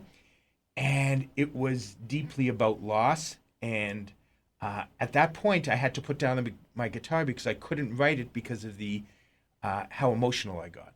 Until I got to the point where I could be a little bit more analytical about writing it and just write through that. Some people tell me that our songwriters, Jason, that sometimes they come together very quickly. Sometimes it's 15 minutes, 30 minutes done, and there's some very famous examples of some very popular songs that came together very quickly. But this one has been sort of a labor of love for you over 15 years. It's been a labor of love, and there is an editing process. On one hand, you like the song to flow out immediately, but that doesn't preclude you from going back and making some other choices to really hone the song. And it's like any work that you do, that editing it and honing it is part of the process, and the listener will appreciate all that goes into it. Will you play a few bars for us? I will. He happened to just bring his guitar. Go figure, right? Anyway, we're going to we'll have Jason Brown. The song is called Pebble, and he's going to play us into the break. Take a listen. This pebble has been here since time began. It's weathered every storm that has washed away the sand. It's skimmed down here by God's hand. With billions out there, somehow this one's special. It's funny about this one. It's funny how this one. It's funny, but this one is just my pebble.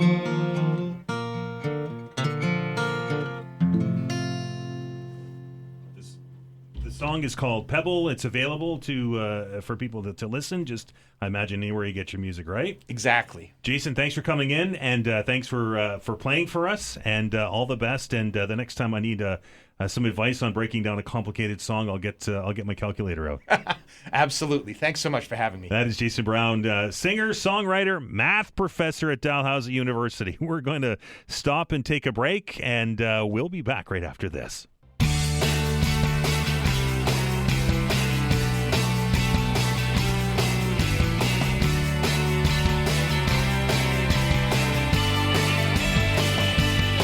All right, welcome back. Our next guest name, well known if you follow sports journalism at all, and it came to the forefront when that Hockey Canada scandal broke.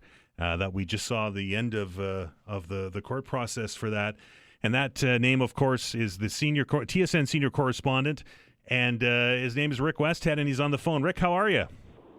Hi, good morning. I'm great. Normally, and I don't mean this as a slight in any means, but normally when we talk about sport journalism, we don't talk about these kind of deep investigative pieces that you do. No, and in fact, I didn't start out my career doing deep investigative pieces either. There's a lot to celebrate about sports. There's reporters who, are really good at talking about potential trades and free agent signings. Is Bo Bichette going to re-sign with the Blue Jays? Are the Maple Leafs going to get it back on track? Is Montreal start for real? But for me personally, I wanted to do something different, and I wanted to find a way to do reporting that leads to change, leads to our sports system being safer, leads to powerful organizations being held accountable, and at the same time, giving people who don't have a voice a platform to share their stories. It was the 26th of May of 2022 that Rick broke the story surrounding Team Canada's junior players that I mentioned earlier, and Hockey Canada's handling of that case, of course. And that one kind of put the hockey world onto its ear. Rick, how did you get onto this story? Yeah, I got it. I was actually in Belgrade in Serbia doing a feature on a soccer player for Canada, Milan Borjan, the former goalie for the men's national team. And I got a call from somebody who suggested that I take a closer look at this lawsuit that had been filed in London. And that kind of a tip was not out of the ordinary. For much of 2021, I reported on the case of Kyle Beach, former Chicago Blackhawks player, who alleged that he'd been sexually assaulted by his coach back in 2010, and wound up doing over 40 stories on Beach and that allegation, culminating in an extensive interview that he did with TSN. We ran in an unprecedented interview. We had a 28-minute interview to kick off SportsCenter without any commercials or interruptions. And I'll be honest, ever since then, ever since October 2021, a week has not gone by in 4 years that I have not received credible tips about, issues of misconduct in sports, sometimes hockey, sometimes other sports. Rick has penned a book. It's called We Breed Lions, and this book was born, as I understand it, Rick, after you broke that story on the junior hockey team and some of those emails that you're talking about. That's right. I want to understand how we got here. And, there will be some people, and there have been some people over the last couple of months who will say, well, those players were acquitted. This was much ado about nothing. But at the same time, even the NHL has said that the behavior in that hotel room in London was unacceptable and wrong. And if you put that case aside for a minute, it's not the only case like this. Even since I reported on that case for the first time in May 2022, as you pointed out, there have been other cases that have led to at least 6 former major junior players being convicted and now in jail for sexual assault. Not to mention many other cases in minor hockey that have been reported on, and countless others that we don't know about because they haven't been reported on. So I think it's clear that, two things can be true. Hockey's an amazing game. I love it. I love playing it. Some of my best friends are in the game. I coach my son.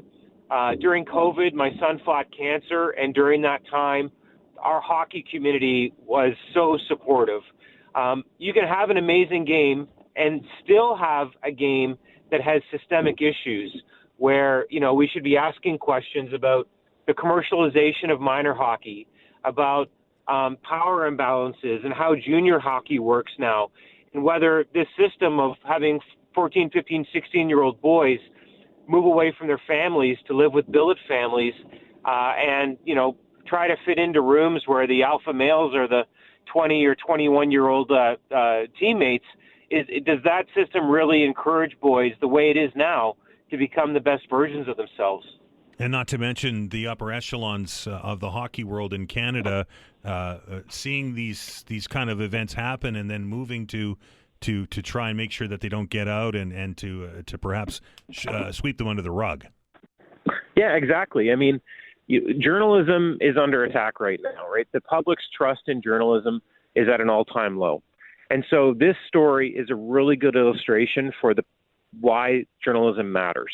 It's only because of reporting that the Canadian public has learned that Hockey Canada for years was maintaining a secret slush fund that was being used to pay off allegations of sexual misconduct in secret. And that fund was built using minor hockey registration funds. So that's a clear example of a story that's in the public interest. And there's still more to do. Like, even as you and I are talking on the phone now, Hockey Canada still refuses to make public sanctions for misconduct. So you would have situations, and I wrote about one last week, about a coach who was suspended for 6 months for misconduct, and the public is not told about that, which means that the coach can, the very next day, even as he's suspended or she's suspended, move over and coach unsanctioned hockey, can move to other sports, can move to other jurisdictions. And that secrecy is really at odds with how other organizations are handling this. If you look, Gymnastics Canada, Athletics Canada, even locally here where I am, the Ontario Volleyball Association, these organizations all make these kinds of sanctions public, and Hockey Canada still refuses to. So there's an example where, journalists across Canada can be doing their jobs of holding that organization accountable. And it's happening at all levels of hockey. It's not just happening in the minors or in junior. I mean, we saw a case a couple of weeks ago where the Washington Capitals suspended a coach, and we still don't know the whole story behind that.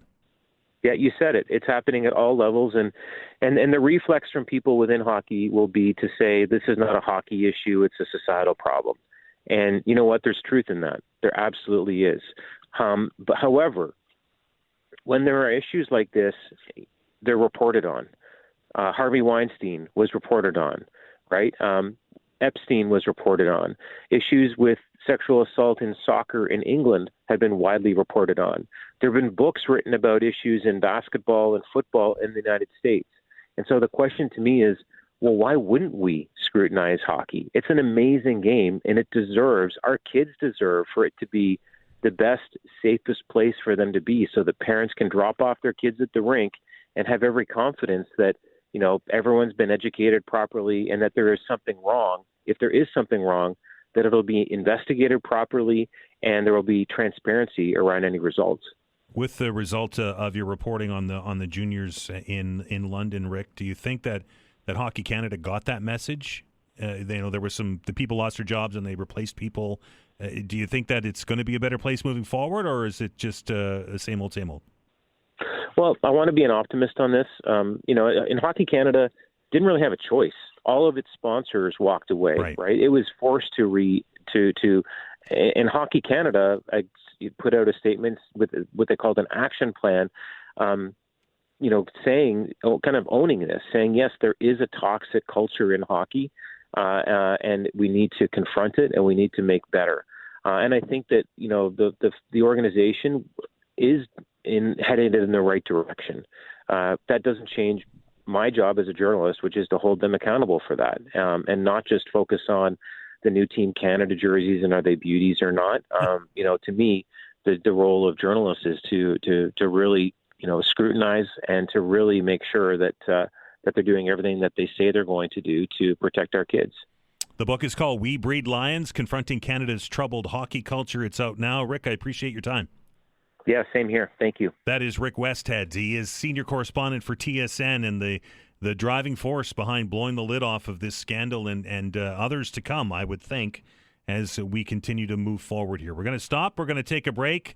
On the other side of it, the show continues. After an update on the news from Blake, we're going to have a look at the weekend weather. What's in store for Saturday and Sunday? I don't know if Allister's got good news for Saturday, at least not yet. And maybe we can needle them a little bit to see what the forecast is going to be for Remembrance Day on Tuesday. Allister Aalders, our weather specialist, will be your guest right after the news. I could never figure it out.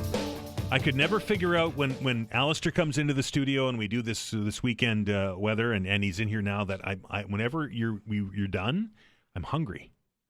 But then I'm like, that's pizza. Maybe that's why I'm hungry. Maybe, pizza on a Friday. Why not, eh? Right? Pizza Friday? Yeah, sounds... Used to be a tradition when Rick Howe sat in this chair, I'll just say. Maybe we should be, reviving that. We'll have to speak to some people. Yes. Allister wants to set the record straight, folks, and for probably the 75th time this month, I had less than accurate information. So we had a story on the news earlier today about the Old Farmer's Almanac, or at least a Farmer's Almanac, that was going to stop it's Friday.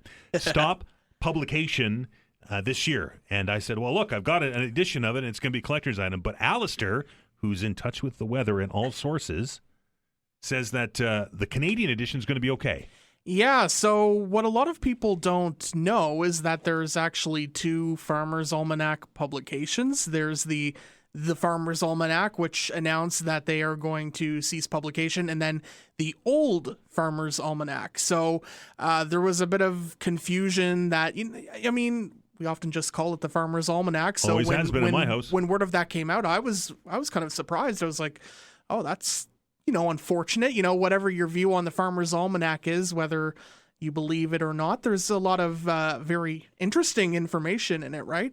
But the old Farmer's Almanac put out a statement today saying that you may have heard the Farmer's Almanac out of Lewiston is ceasing publication after over 200 years, which is significant. But the old Farmer's Almanac isn't going anywhere.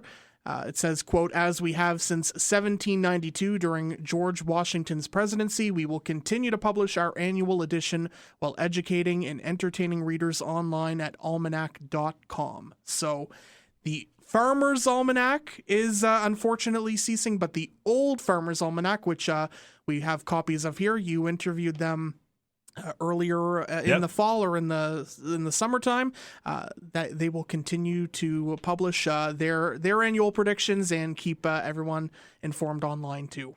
Allister is our weather specialist, and I say he studies his weather charts. Do you look at the almanac's forecast? I mean, more so out of curiosity, just to see. I mean, I don't know how what their accuracy rate they'll tell you it's really like 80%. is. I mean, I believe they say it's 80%, but then other studies contradict and say it's much lower. I mean, it's certainly interesting just to more so look at it to see from week to week how does it actually fare compared to what they predict. I mean, obviously there's a lot of say climatology that goes into it, so. I don't know, I'm not basing my weather forecasts off of it, but, certainly it's interesting to look at from time to time. And I know it piques everyone's interest, especially for the all-important winter outlooks, which... The most important question, in the top left-hand corner of that almanac, you see a hole. Do you know what that hole is for? I don't. That's to allow you to put a string on it so you can hang it by a nail in the outhouse. Interesting. I did not know that. Allister learned something today. Let's get to the weather and to the scientific forecast. I shouldn't say it's not scientific because it is. They put science into it, but into the modern science, I will say, of Allister's forecasts. Allister, weekend coming up tomorrow, Saturday. Lots of people have plans to go out and do things. Rubber boots or running shoes? Rubber boots. At least for most of the day. We do need the rain. We've been in a nice cycle of, I've been calling it one day fair, one day unsettled. So we do need the rain. This system coming through will not be as strong or as defined as the last couple of systems. So we're looking at about an average of 10 millimeters of rain. If we could get into a few heavier bands of rain, we might see upwards of 15, but about an average of 10 millimeters. I mean, it's better than nothing.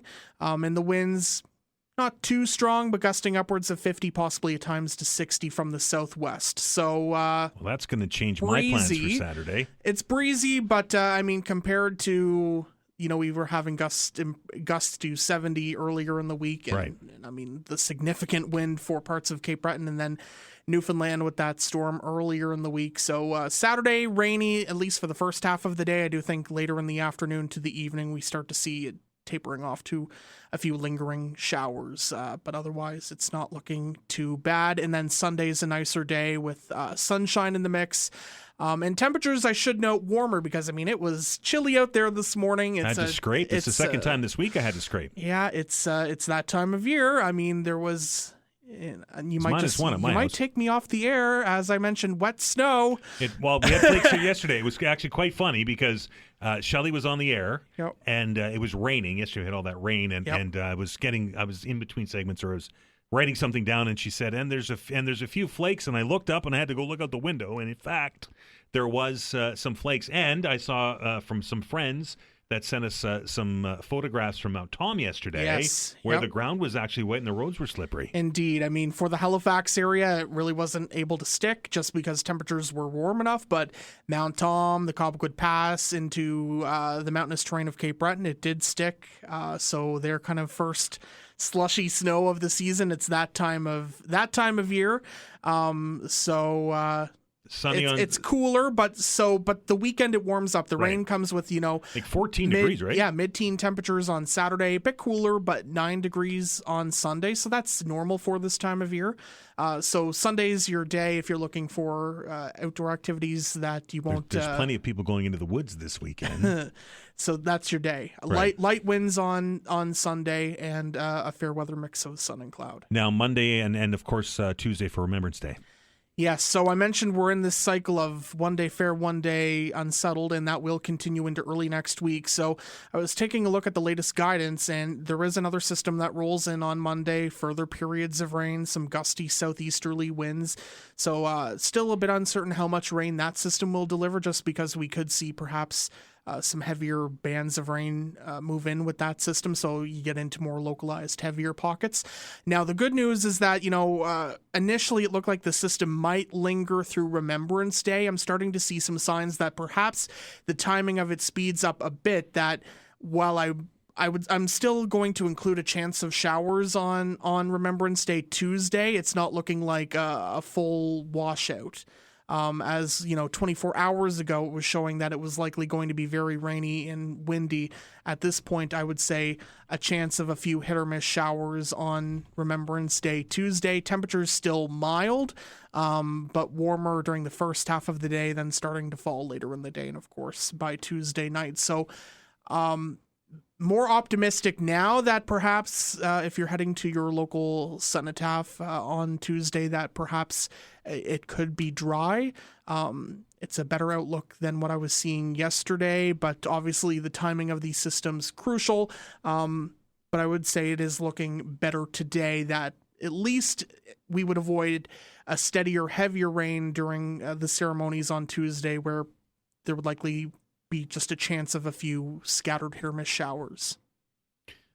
It always seems, and I'm sure that there's an almanac on it somewhere, but it always seems that Remembrance Day is always wet, cold, and a gray day. It kind of suits the mood, right? When you think of Remembrance Day and what's the weather like on Remembrance Day, I think a lot of people would often say it's chilly or cold. And like you mentioned, oftentimes it does rain. Sometimes it has snowed in the past. I can certainly recall some Remembrance Days that have been fair, but the weather does certainly seem to, it is often very kind of gray and sometimes rainy and sometimes cool. Now, right now it's looking mild, which is nice. But certainly we have had colder Remembrance Days. But, I think the belief from a lot of people is that whatever the weather is on Remembrance Day, it's a small sacrifice. I'll still be there. For obviously what and what you're there for, and what the veterans endured while at war and while abroad. So it's a small price that we have to pay personally. For whatever reason, the last, I think, 3 years I've gone to Grand Parade for Remembrance Day and with thousands of others, and every year it seems that the wind blows right up from the harbor and it's just it's cold. Anyway, it looks like they're going to be warm, but dress appropriately, I think, is probably the best way to describe that. Keep an eye on the forecast for sure as we move forward. Allister Aalders, as always, a pleasure, my friend. Thank you so much. You can catch Allister's forecast every day, Monday to Friday, here on the radio station. You can hear him in the morning during the morning news wheel and in the afternoon, because we never let him rest. And he's always digging into those maps to bring you the very latest on the weather information. We're going to stop, take another break here on the program. On the other side of it, it's time for our weekly visit with Cecil. He's going to be insufferable if the Patriots continue to win. We'll see what he has to say about that, and we'll say what he has to say about the Loney Bowl, which is coming up this weekend. You're listening to The Todd Veinotte Show. I'm Dan Alstrammer. Back in minutes.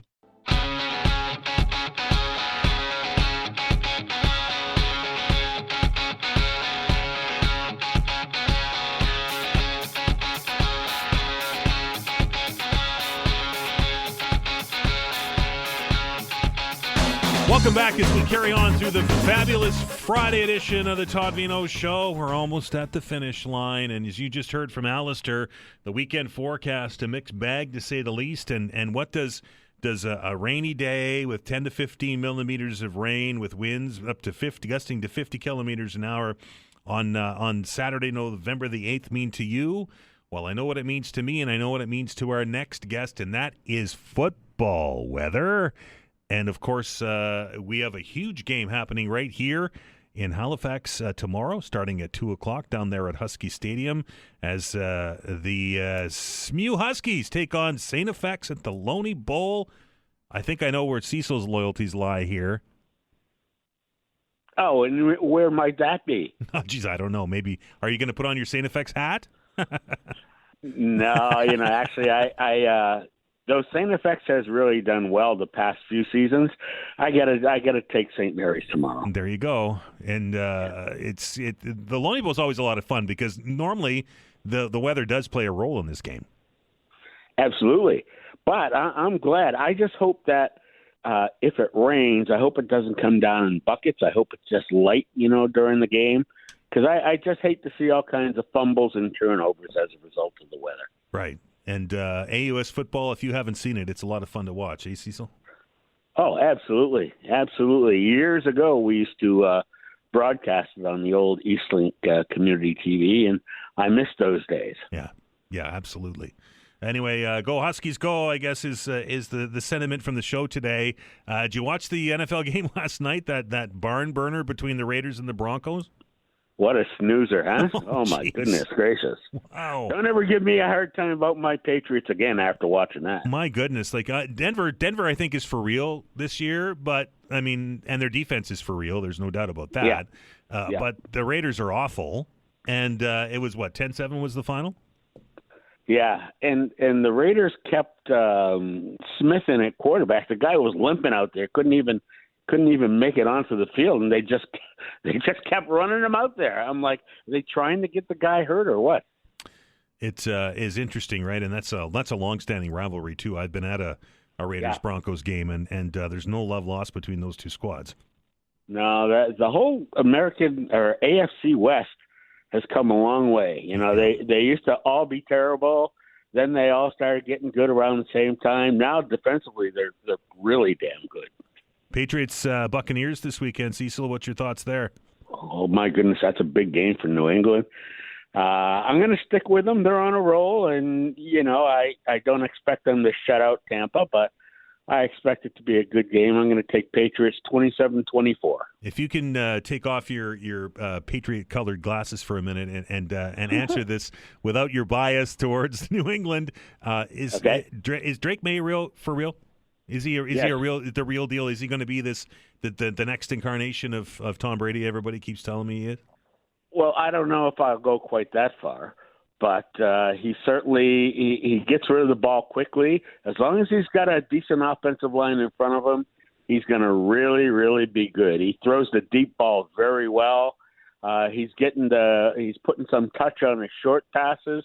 His wide receivers are starting to get open. They're starting to click now. And they're leading the division, which nobody predicted. Except me. Well, you predict they win the division no matter what. I predict it every year. That's right. The surprise team you mentioned last week must have heard you, Cecil, because the Ravens riding their ways and back in the win column. Well, Lamar Jackson is back. Right. And that, you've just gotten most valuable player back on your squad. So I predict that I'm not going to say they're going to go undefeated the rest of the way, but let's just say that I would not want to be playing Baltimore down the stretch. No. Also, my Browns are in New York to take on the Jets, who had a fire sale this week. I can't believe they got rid of Sauce Gardner. Right, the best player, I think, on defense. I don't understand that. And then they get rid of their second best player in the lineman there, Quinnen Williams, traded him to Dallas. They're going to get some first-round draft picks out of it, but the way they draft hasn't been that great lately. Anyway, I don't know, man. Like Sauce Gardner, how do you give a guy like that away? Well, they said the same thing about Micah Parsons in Dallas, and with the exception of last week, the Cowboys not having a bad season. Well, they're having a bad season now, especially with that young defensive lineman committing suicide yesterday. What a story. How does that team, if they win another game this year, I might say I'm surprised. Yeah, that's just an absolute terrible story, and that will have a ripple effect through the entire squad, I would think. No question, no question. Cecil, I saved the best for last, of course, to the NHL, and the Toronto Maple Leafs tomorrow night will be facing off against the Big Bad Bruins. Not the Bruins of old, but maybe an improved Bruins squad than we've seen the last season and a half or so. I would say that this Bruins team is a lot tougher to play against than the past year or two. They've got a lot of physical players now. I'm not saying goons, but I'm just saying, they'll take every opportunity to hit the opposition and finish their checks. I like the way they're playing. And, of course, anytime they're playing against Toronto, I wish it was playoffs because then I guarantee you Bruins win. But, in the regular season, Toronto might pull off a win here or there. Is there a controversy brewing in Boston in nets? I mean, I'm hearing that Jeremy Swayman may lose his job. No. Korpisalo is the backup goalie, and he's playing very well. But Jeremy Swayman, he's the number one goalie on the team, and everybody knows it. Maple Leafs, your thoughts on Toronto's season thus far, and be nice, be gentle. You know what? I really can't say much because I haven't watched them play a whole game yet. Tomorrow night. I don't think they played a whole game yet this year, to be honest with you. When they play the Bruins, it'll be the first time I've had a chance to watch them. Right? I'll let you know after that. The Toronto Maple Leafs are an interesting organization. They've won 3 in a row, and any other team in the league, everybody be cheering in the streets. But the Maple Leafs, oh my goodness, there's just so many issues with that squad. Are they as good as Ottawa? I don't know. Like, a year ago I'd have laughed at you, but I don't know. I mean, Ottawa's missing a pretty big part, and they're playing pretty good. They're playing everybody tough, man, right? Regardless of who the opposition is. The biggest surprise to me is that Florida is last in the Atlantic Conference. Kind of slow starters, though. I mean, and that goes all the way into their nets too, right? Like it's never they're never hot out of the gate, it seems, but they for whatever reason come together mid-season and then they'll make a trade like they did last year for the captain of the Bruins, and then look out, right? And then, of course, they're missing their best player too. Right. So I guess they've got an excuse. Hey, aren't you even going to mention the World Series? It's old news now, Cecil. Oh yeah. No, let me frame it like this. And I know you picked the Dodgers, and I know we were bugging you and everything else. But was that not one of, if not the best Game 7 of a World Series that you've ever seen? Listen, that entire World Series was one of the greatest series I've seen, top to bottom. Right. And I'm starting to think that when it comes to the World Series, that each team should be able to have an extra player or two, because both pitching staffs were exhausted after that extra inning game. Yeah. Or everybody should have a Yoshi Yamamoto on their team, because the guy doesn't ever get tired. Unbelievable. Yeah, it's just crazy. Unbelievable. Yeah. Cecil, I appreciate it, sir. Enjoy the weekend, and go Huskies, go. Yeah, you said it. All right, man. Take care. All right, bye. That is Cecil Wright, our sports guru, to wrap up the week. Thanks to all of our guests that dialed the numbers and joined the program to impart us with their knowledge and to share a little perspective on things. I truly appreciate it when you do that. Thanks to all of you for spending some time with us. I know there's a lot of things out there you can spend your time on, and I'm so grateful when you manage to spend some time with us, and even more grateful when you dial the numbers and join the program. I love hearing from you each and every day. Vanessa Van Ness, what else can be said about Vanessa Van Ness? The best in the business by far. It does a fantastic job and keeps the show going where it's going. Have a fantastic weekend, everyone. Get out there and enjoy what Nova Scotia has to offer. People travel for thousands of miles and spend thousands of dollars to come and see what we have right in our backyard. We're so very lucky to live where we do. We're back on Monday. Until then, everybody, please be well, and remember, be kind to one another.